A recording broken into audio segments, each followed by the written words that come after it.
సరే, ఎమ్మెల్సీ కవిత లిక్కర్ కేసులో అరెస్ట్ అయ్యి ఇప్పుడు వేల మీద బయటకు వచ్చారు. ఇప్పుడు ఆమె రాజకీయంగా ఎట్లా ఉండబోతుంది ఆమె భవిష్యత్తు? సో ఇప్పుడు ఈ వారం 10 రోజులు చూసి చాలా యాక్టివ్ అయిపోయారు. ఆమె బయటకు వెళ్ళి వేరే వాళ్ళని కలవడం, పార్టీ నాయకులు కలవడం కానివ్వండి, ఆమె పోస్టులు పెట్టడం కానీ, ఆమె ఎక్స్ వేదికగా సో ఇట్లా చూసి యాక్టివ్ అయింది. సో ఎట్లా ఉండబోతుంది కవిత పరిస్థితి కేసుల పరంగా అనుకోండి అండ్ పొలిటికల్ గా అనుకోండి అంటే ఏం చెప్తారు? కేసుల పరంగా బెయిల్ మీద బయటకు వచ్చింది, చాలా కాలం జైల్లో ఉంది. ఇప్పుడు ఆరోగ్యం బాగా చేసుకోవడానికి కొంత టైం తీసుకుంది, బాగా అయింది అని అంటున్నారు. మరి కేసుల్లో ఎప్పటికి తీర్పు వస్తుంది ఏందనేది మనం చెప్పలేం, ఎందుకంటే చాలామంది ఇన్వాల్వ్ అయ్యారు.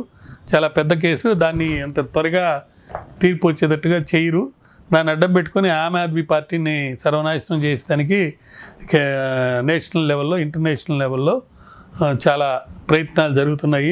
ఇంటర్నేషనల్ లెవెల్లో ఎందుకన్నానంటే ఆ పార్టీకి ఎంత ఇంపార్టెన్స్ వేరే దేశాల్లో ఉందంటే సెంట్రల్ గవర్నమెంట్కి ఎంత ఉందో అంత ఉంది. ఎందుకంటే ఢిల్లీ అనేది క్యాపిటల్ కాబట్టి ఎవరు వచ్చినా అక్కడికి వస్తారు, వచ్చినప్పుడు ఇక్కడ ముఖ్యమంత్రి ఎవరు అనేది వస్తుంది.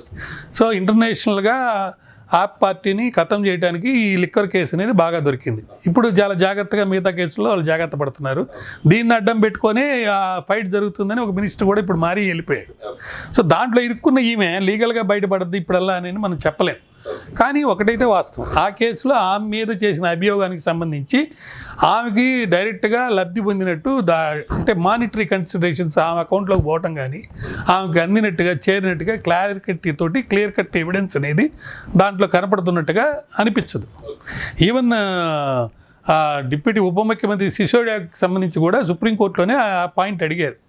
ఏమైనా ఈయన డబ్బు తీసుకున్నట్టు ఏమైనా ఆధారాలు ఉంటే చూపించండి. ఈమెకు సంబంధించి కూడా అడిగారు. ఈమె ఏదో ఒక ల్యాండ్ అమ్మినట్టుగా ఒక డాక్యుమెంట్ అనేది బయటకు వచ్చింది, కానీ క్లారిటీగా ఆమెకి శిక్ష పడేటట్టుగా ఆ కేసు కనపడవు.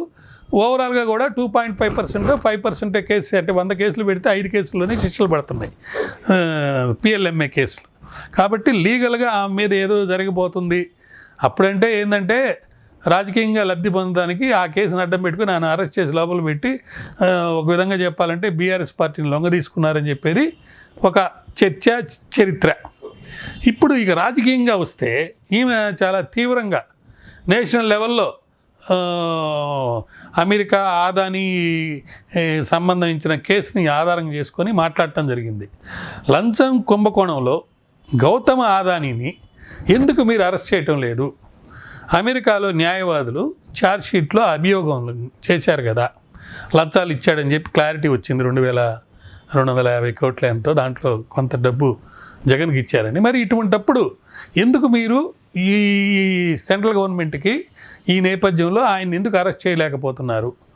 మీరు రాజకీయ ప్రత్యర్థులను అయితే సాక్ష్యం లేకపోయినా కూడా అరెస్ట్ చేసి నెలల తరబడి జైల్లో పెట్టి, అంటే ఆమెకి ఇది చేసినట్టుగా మీరు ఉంచుతారు.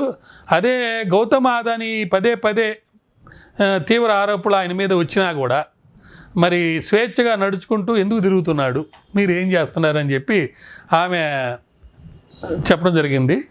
అఖండ భారత్ ప్రచారం చేస్తున్నారు కదా, సెలెక్టివ్ జస్టిస్ ఎందుకు చేస్తున్నారు?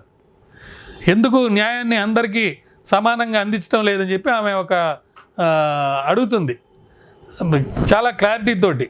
యుఎస్ డిపార్ట్మెంట్ ఆఫ్ జస్టిస్ మరియు US securities and exchange commission చేసిన లంచం ఆరోపణలు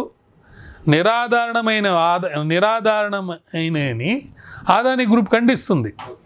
బట్ కేసులు ఇక్కడ ఇంకా ఇండియాలో ఆయన మీద కేసు పెట్టలేదండి, కానీ స్టాక్ మార్కెట్ పడిపోయింది, అది వేరే విషయం.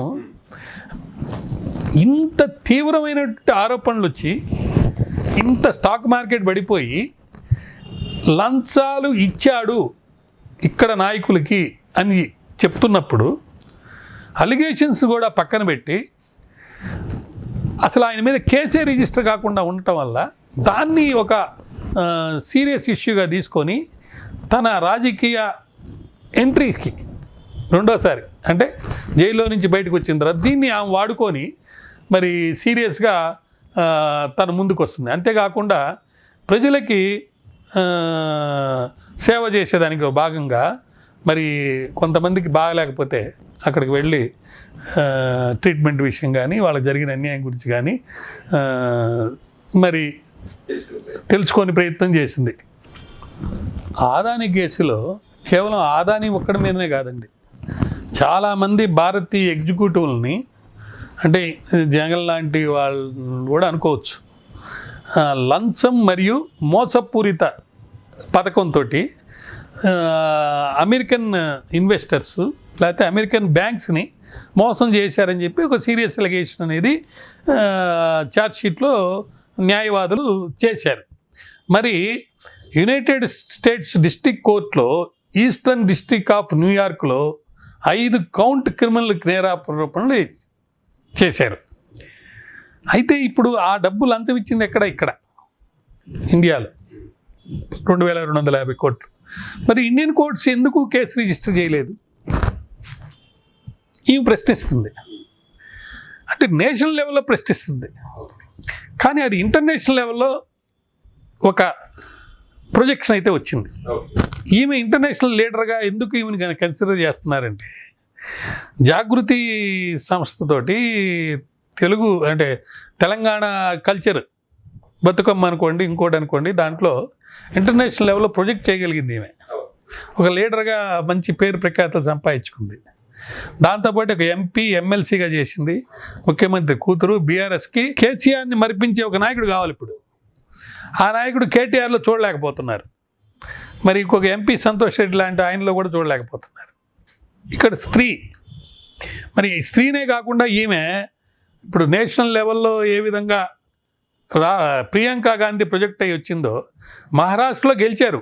కానీ ప్రియాంక అక్కడ గెలిచి 4 లక్షల మెజార్టీతో గెలిచి వచ్చేటప్పటికి ప్రియాంక ఒక ఫ్యూచర్ ప్రైమ్ మినిస్టర్ అవుతుంది. ఆమె మోడీకి అమిత్ షాకి ఒక ప్రత్యర్థి ఆమె అవుతుంది. అట్లా ప్రొజెక్ట్ అయిన ఆమె నేషనల్ లెవెల్లో ఎలాగా ఉందో ఇక్కడ ఈమె స్టేట్ లెవెల్లో అలాగా ఉంది. ఇంకో రెండు రాజకీయాలు కూడా ఉన్నాయి. ఒకటేంటంటే మహారాష్ట్రలో షిండేని వాడుకొని ఎట్లా వచ్చారో ఇక్కడ ఒక షిండే కావాలి. ఆ షిండే ఎవరైనా అవ్వచ్చు, ఎవరికి అవకాశం ఉంటే వాళ్ళు. షిండేని తీసుకొచ్చి ముఖ్యమంత్రిని చేశారు కాబట్టి బీఆర్ఎస్ పార్టీలో ఎవరైనా తీసుకొచ్చి ముఖ్యమంత్రి చేసేదానికి బీజేపీ వాళ్ళు ఎందుకు ప్రయత్నం చేయకూడదు? చేసే ఒక స్ట్రాటజీ అవకాశం ఉంది కాబట్టి అలా ప్రొజెక్ట్ చేసి తీసుకురాగలిగిన వ్యక్తి ఎవరున్నారు? సపోజ్ ఈ మీద ఉన్న ఈ క్రిమినల్ కేసు కొట్టేశారనుకోండి, ఇప్పుడు కేటీఆర్ లాంటి వాడి మీద ఏదో కేసులు వస్తున్నాయి. ఇప్పుడు కార్ పార్కింగ్ అనో, లేకపోతే కుట్ర చేసి కాన్స్పిరసీ కింద కలెక్టర్ని చేశారనో, ఏదో రకరకాల కేసులు కేటీఆర్ మీద మినిస్టర్గా చేశాడు కాబట్టి, పవర్ వాడారు కాబట్టి, మంత్రివర్గ ఆమోదం లేకుండానే కొన్ని డబ్బులు రిలీజ్ చేశారని ఏదో రకరకాలు వచ్చి, కానీ ఈ మీద ఎప్పుడు కూడా ముఖ్యమంత్రిగా లేదు కాబట్టి అధికార దుర్వినియోగం అనే అలిగేషన్ ఆమె మీద వచ్చేదానికి లేదు.